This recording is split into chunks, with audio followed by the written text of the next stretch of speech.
I have a lot of equity in my properties. I would like to reinvest, take the equity out. Um, what is the best bank to refinance and cash out or get a HELOC from the equity? Hmm. HELOC or cash out refinance, and what's the best bank?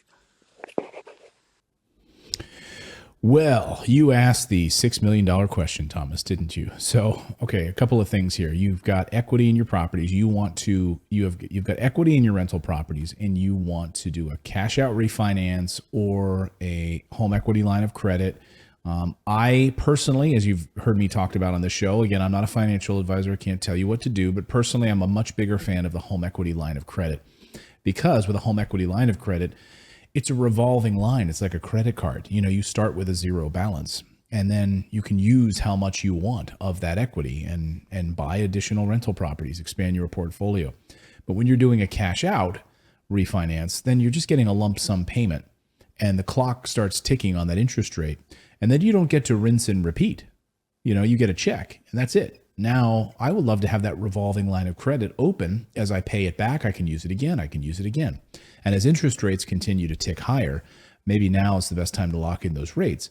And of course, if you've got a cash out refinance, you don't get the benefits of that. You're once and done, and then you've got to do it again in a few years.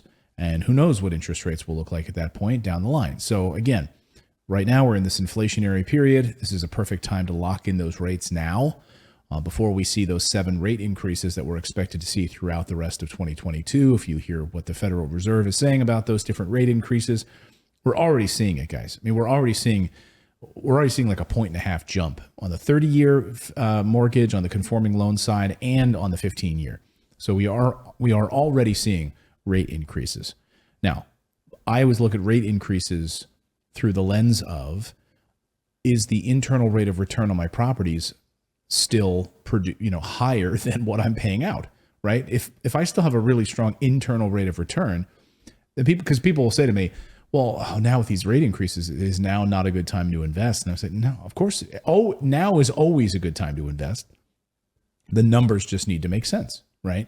And as I've said before, I've said this in our Financial Freedom Academy, in our private group, during our mentoring session. My friend Robert Shimon, who's been a guest here on the show a number of episodes ago, he is a longtime real estate investor, best-selling author, and what he likes to say is, look, if a bank is willing to give me money at 9% interest, as long as I'm netting 10% returns, I'll take it any day. And I love that philosophy, right? That's basically saying, hey, somebody is giving me other people's money in order for me to build my portfolio and my net worth. Great. So again, locking in these rates now, even if you wait a few months and a rate goes up a little bit more, if as long as your internal rate of return is still rock solid, you're golden. Now, the other part of your question is about what bank. And I can't answer that for you. I know if you want to go through like lendingtree.com and put in your information and have other companies and other banks vie for your business, that's one way to do it. I've had a lot of success with Flagstar Bank from a home equity line of perspective. Dan Kraus down at Churchill Mortgage. In fact, Dan is a friend. He's written me a number of times. I have no affiliate relationship with any of these banks. We don't make any money from them. I'm just telling you the companies I've worked with in the past, the companies that my family, our extended family, our clients have used. So Flagstar Bank is really good for doing loans and home equity lines of credit. In my experience, Dan Kraus over at Churchill Mortgage has some really good options for people who want to do multiple properties at one time, home equity lines of credit, that sort of thing. But you honestly just need to shop around locally too. Wherever your properties are located, a lot of times the small, more local banks to your property are going to be a better bet than the large institutional banks like a Wells Fargo or anything like that. I would stay far away from the big, international banks. Stay away from them because they're just not going to be able to help you in the way that those smaller local banks will. Okay, hope that answers your question. Book a call with us. You can go to morrisinvest.com if you're ready to take that real estate investing journey. We're happy to jump on the phone with you for 30 minutes for free and map out your financial freedom roadmap.